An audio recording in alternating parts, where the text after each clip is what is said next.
مسیح میں تحفظ۔ ہمارے روحانی سفر میں خدا نے خود اس بات کی گارنٹی دی ہے کہ ایک دن ہم زمین پر زندگی کی بے یقینی سے قطع نظر ہو کر اپنی ابدی منزل پر ضرور پہنچیں گے۔ میں مشل ہوں۔ میں نے اس اصول کو پولوس کے بحری سفر اور کشتی کے تباہ ہونے کے تجربے سے لیا ہے اور اس کو اس سے بچ جانا۔ میں اسے بطور استعارہ استعمال کر رہی ہوں۔ میں اس واقعے کو حقیقی طور پر اپنے روحانی سفر کے اصول کے ساتھ جوڑ رہی ہوں۔ ہمارا زمین پر زندگی گزارنا۔ اب غور کریں ایسی صورتحال میں کیا ہوتا ہے۔ پالوس کی کیسر کے سامنے اپیل جیسے ہم دیکھے ہیں۔ اب غور کریں ایسی صورتحال میں کیا ہوتا ہے۔ پالوس کی کیسر کے سامنے اپیل جسے ہم دیکھتے ہیں۔ پالوس کی حفاظتی دستے اور کچھ دوسرے قیدیوں کے ساتھ کشتی سے روانہ کر دیا جاتا ہے۔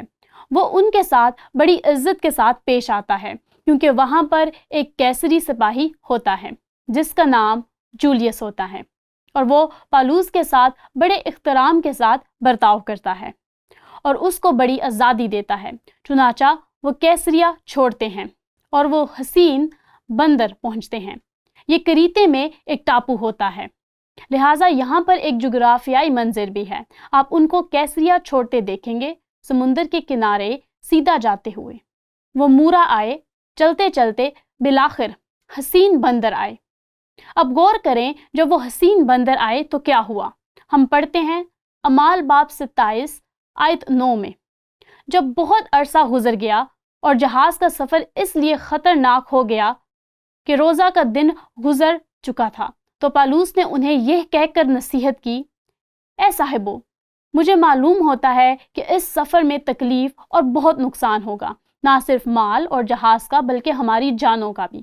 اب پالوس رسول یہاں پر کیا کہتا ہے، جس کی بنیاد ایک عام طور پر عام علم پر ہے، کیونکہ سال کے اس وقت یہ بہت خطرناک تھا، سمندر میں یہ بہت خطرناک وقت تھا، لہٰذا وہ سادگی سے کہتا ہے ہر کوئی جانتا ہے کہ اب خطرہ ہے۔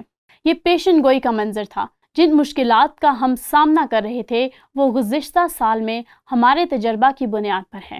خیر کیا ہوتا ہے، مگر صوبہ دار نے نا خدا اور جہاز کے مالک کی باتوں پر پالوس کی باتوں کو زیادہ لحاظ کیا، اور چونکہ وہ بندر جاڑوں میں رہنے کے لیے اچھا نہیں تھا، اس لیے اکثر لوگوں کی صلاح ٹھہری کہ وہاں سے روانہ ہوں اور اگر ہو سکے تو فینکس میں پہنچ کر جاڑا کاٹیں۔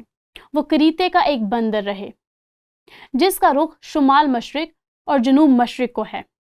پس جغرافیائی طور پر یہ ان کی منزل تھی۔ انہوں نے حسین بندر سے چلنا جاری رکھا، کریتے کے ٹاپو کے کنارے کے پاس پہنچے اور فینیکے پہنچے۔ انہوں نے محسوس کیا کہ اگر وہ فینیکے پہنچے تو وہ بہت آسانی سے مناسب فیصلہ کر سکیں گے۔ خیر کیا ہوا، وہ کبھی فینیکے نہیں پہنچے۔ یہاں کیا ہوا، جس لمحے انہوں نے حسین بندر چھوڑا، طوفان برپا ہوا اور وہ سمندر سے باہر نکلے اور ہفتوں انہوں نے اس طوفان کا تجربہ کیا اور ان کو اپنی جانوں کا خطرہ محسوس ہونے لگا۔ جہاز مکمل طور پر تباہ ہونے کے در پر تھا، لیکن ایک بڑا وسیلہ بنا اور وہ ملتے پہنچ گئے اور ایسے وہ سارے لوگ بچ گئے، کسی کی بھی جان نہیں گئی۔ یہ ایک معجزاتی صورتحال تھی۔ اب میں اس نقطہ پر یعنی حقیقی سفر پر کچھ مشاہدات کرنا چاہوں گی۔ ویسے جیسے ہم نقشے سے جانتے ہیں، اگر آپ نقشے پر دوبارہ سے نگاہ ڈالیں اور جیسے ہی وہ ملتے سے نکلے، آخرکار پالوس خیریت سے روم پہنچ گیا اور یقیناً یہاں پر اعمال کی کتاب قلم بند ہوتی نظر آتی ہے، لیکن کچھ مشاہدات ہیں جو اصول سے تعلق رکھتے ہیں، لہٰذا مجھے ایک بار اصول کو بیان کرنے دیں جو ہم نے اس حقیقی کہانی سے لیا۔ مسیح میں تحفظ ہمارے روحانی سفر میں خدا نے خود اس بات کی گارنٹی دی ہے کہ ایک دن ہم زمین پر زندگی کی بے یقینی سے قطع نظر ہو کر اپنی ابدی منزل پر ضرور پہنچیں گے۔ اب میں آپ کو واپس لے جا کر کچھ دکھانا چاہتی ہوں۔ میرے خیال میں یہ پالوس کے ساتھ رستے میں ہو رہا تھا، اور اس روحانی سفر میں یاد رہے کہ جب پالوس یروشلم میں تھا، خداوند نے براہ راست کلام کے وسیلہ سے بتایا کہ تو روم میں میرا گواہ ہوگا۔ کیا یاد ہے؟ اسی رات خداوند اس کے پاس آ کھڑا ہوا اور کہا، خاطر جمع رکھ کہ جیسے تو نے میری بابت یروشلم میں گواہی دی ہے، ویسے ہی تجھے روما میں بھی گواہی دینا ہوگی۔ یہ پالوس کے لیے اس وقت کا بیان ہے جب یروشلیم میں اس کی جان کو خطرہ تھا۔ خداوند نے اسے یقین دلایا کہ وہ روم میں جا رہا ہے۔ میرے خیال میں کشتی میں طوفان کے دوران پالوس شک میں مبتلا ہو گیا۔ ہو سکتا ہے وہ بھول گیا ہوگا، اور یہی سمجھ آتا ہے کیونکہ ہر چیز ان کے سامنے آ رہی تھی۔ اور وہ کہتا ہے، دوستو اگر ہم نے سفر جاری رکھا تو ہماری جانیں جا سکتی ہیں، اور بنیادی طور پر وہ خود کو بھی اس بات میں شامل کر رہا تھا۔ لیکن اعمال 27 پر غور کریں کہ طوفان کے دوران کیا ہوتا ہے، اور جب بہت دنوں تک نہ سورج نظر آیا نہ تارے، لوکا بیان کرتا ہے، اور شدت کی آندھی چل رہی تھی، تو آخر ہم کو بچنے کی امید بالکل نہ رہی۔ یہ لوکا بیان کرتا ہے، جو خود کو اور پالوس کو شامل کرتا ہے۔ وہ سب کو شامل کرتا ہے، اور جب بہت فاقے کر چکے تو پالوس نے ان کے بیچ میں کھڑے ہو کر کہا، اے صاحبو، لازم تھا کہ تم میری بات مان کر کریتے سے روانہ نہ ہوتے اور یہ تکلیف اور نقصان نہ اٹھاتے، مگر اب میں تم کو نصیحت کرتا ہوں کہ خاطر جمع رکھو، کیونکہ تم میں سے کسی کی جان کا نقصان نہ ہوگا مگر جہاز کا۔ پالوس یہ کیسے جانتا ہے؟ کیونکہ خدا نے براہ راست مکاشفہ سے اس پر ظاہر کیا، اور وہ کہتا ہے، کیونکہ خدا جس کا میں ہوں اور جس کی عبادت بھی کرتا ہوں، اس کے فرشتہ نے اسی رات میرے پاس آ کر کہا، اے پالوس نہ ڈر، ضرور ہے کہ تو کیسر کے سامنے حاضر ہو۔ دوسرے لفظوں میں وہ اس بات کو دہرا رہا ہے جو اس نے پیچھے یروشلم میں اس کو کہا، اور دیکھ جتنے لوگ تیرے ساتھ جہاز میں سوار ہیں ان سب کی خدا نے تیری خاطر جان بخشی۔ ہمارے اپنے روحانی سفر کے لحاظ سے اور میرے لیے یہ خوبصورت مثال ہے۔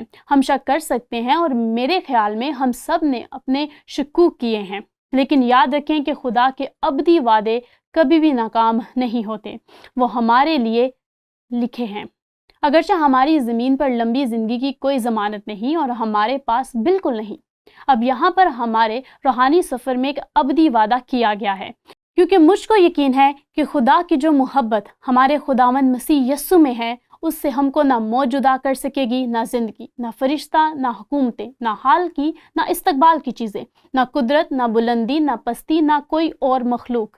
یہ کلام مقدس میں ایک قابل تعریف وعدوں میں سے ایک وعدہ ہے، اور مجھے یہ یاد ہے کیونکہ اس کا میری زندگی میں بہت اہم معنی ہے۔ جب میں نے اپنی زندگی کی شخصی نجات کی یقین دہانی حاصل کی، یہاں پر غور و فکر کے لیے ایک سوال ہے، اس وقت ہمیں کیا کرنا چاہیے جب ہم اپنی ابدی نجات کے متعلق خدا کے وعدوں پر شک کرتے ہیں؟ میرے خیال میں پالوس کی اس مثال سے لگتا ہے کہ پالوس خدا کے وعدوں پر شک کرنے لگا کہ وہ بچ جائے گا اور روم میں پہنچے گا۔ تاہم اس معاملے میں وہ انسانی سوچ میں رہا، اور اس لیے خدا نے اسے اس قدرتی آفت اور حالات میں یقین دہانی کروائی، لیکن روحانی طور پر اس کا اطلاق ہوتا ہے۔ میرے خیال میں ہمیں ان شکوک کو تسلیم کرنے کی ضرورت ہے جو ہم پر آتے ہیں، لیکن وہ گنہگار نہیں تھے۔ ہم سب شک کرتے ہیں، یہ عام بات ہے، وہ گنہگار ہو سکتے ہیں، لیکن خود پر شک کرنا گناہ نہیں، لیکن ہمیں واپس خدا کی طرف لے جاتے ہیں، ہمیں واپس کلام کی طرف لے جاتے ہیں۔ اور مجھے یاد ہے کہ جن دنوں میں کالج جایا کرتی تھی تو مجھے یسوع مسیح کی حقیقت پر شک تھا، بائبل کی حقیقت پر۔ میرا ایمان حقیقت میں تبدیل ہو گیا اور میں شک کرنے کے وقت سے گزری۔ اور مجھے یاد ہے جب میں ویٹن سیمنری میں ایک کورس میں داخل ہوئی، کورس پڑھنے کے لیے ڈاکٹر میرل ٹینی کی کلاس میں بیٹھی۔ وہ ایک بڑا عالم تھا اور وہ حقیقت میں کلام مقدس سے کافی واقفیت رکھتا تھا۔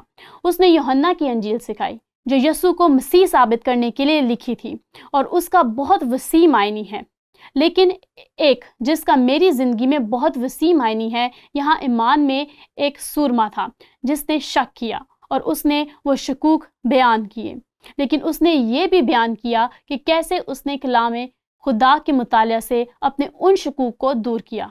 لہٰذا کلام مقدس پر واپس جاتے ہیں، لیکن میرے نزدیک ایک خاص چیز جو بہت اہم ہے کہ جب ہم شک کرتے ہیں تو ہمیں ایسے ایمانداروں کے ساتھ رفاقت رکھنی چاہیے جو ہمیں یقین دہانی کروا سکیں۔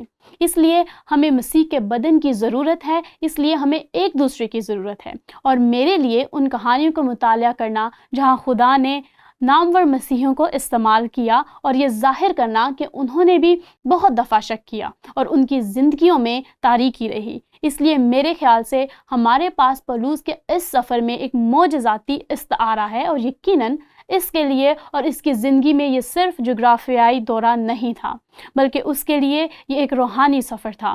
اس وقت جب اس نے اس بات پر شک کیا جو خدا نے اسے براہ راست کلام کر کر بتایا تھا، جو اس بات کو ظاہر کرتا ہے کہ ہمارے روحانی سفر کے دوران شکوک و شبہات ہوتے ہیں، تو بھی خدا ان کو حل کر کے ہمیں اس بات کا یقین دلاتا ہے کہ وہ ہمیں کبھی بھی تنہا نہیں چھوڑے گا۔ میں اس زور پر بہت خوش ہوتی ہوں، اور جیسے ہی میں اس اصول پر دھیان کر رہی تھی، میرا دماغ واپس گیا۔ اور آپ میں سے کچھ ایسے لوگ ہوں گے جو اس کو آن لائن سن رہے ہوں گے اور یاد کریں گے، لیکن اس کو یاد رکھنے کے لیے آپ کو عمر رسیدہ ہونا پڑے گا، کیونکہ اس کا تعلق ایک ریڈیو پروگرام سے ہے جس میں اس کو دی ہیون آف ریسٹ کہتے تھے۔ کیا کسی کو یہ پروگرام یاد ہے، دی ہیون آف ریسٹ؟ اور یہ پروگرام آن لائن آتا تھا، اور بحری جہاز ہارن بجائیں گے اور 8 گھنٹیاں بجیں گی، اور جیسے ہی اس جہاز سے 8 گھنٹیاں نکلیں گی، ایک چوکڑی ایک گیت گاتی ہوئی آئے گی جسے دی ہیون آف ریسٹ کہا جاتا تھا، اور میں ان الفاظ کو دریافت کرنے واپس چلی گئی۔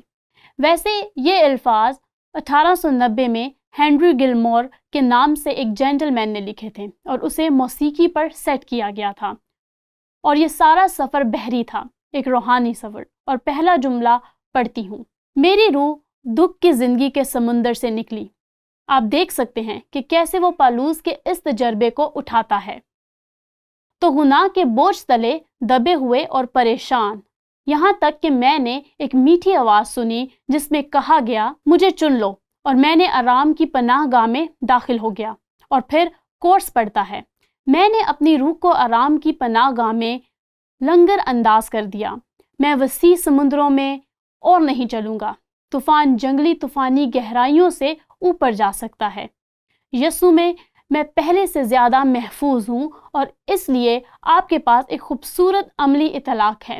میرے خیال میں یہاں استعارہ، جیسا کہ یہ یسوع مسیح میں ہماری روحانی زندگی سے تعلق رکھتا ہے، اس لفظی تجربے سے جو پالوس کو سمندر میں ہوا تھا، اور نجات جو خدا نے معجزانہ طریقے سے فراہم کی۔ اور میں خیال کرتی ہوں کہ میں آپ میں سے کسی سے کہہ سکوں جو آن لائن میری آواز سن رہے ہیں، اگر آپ نے ابھی تک یہ جہاز کنارے نہیں لگایا جیسے وہ تھا، تو یہ ایک مضبوط استعارہ ہے۔ یسوع نے، آپ جانتے ہیں، کہا تھا، اچھا چرواہا میں ہوں، دروازہ میں ہوں، مجھ سے گزرو، راہ میں ہوں۔ وہ ایک کشتی ہے۔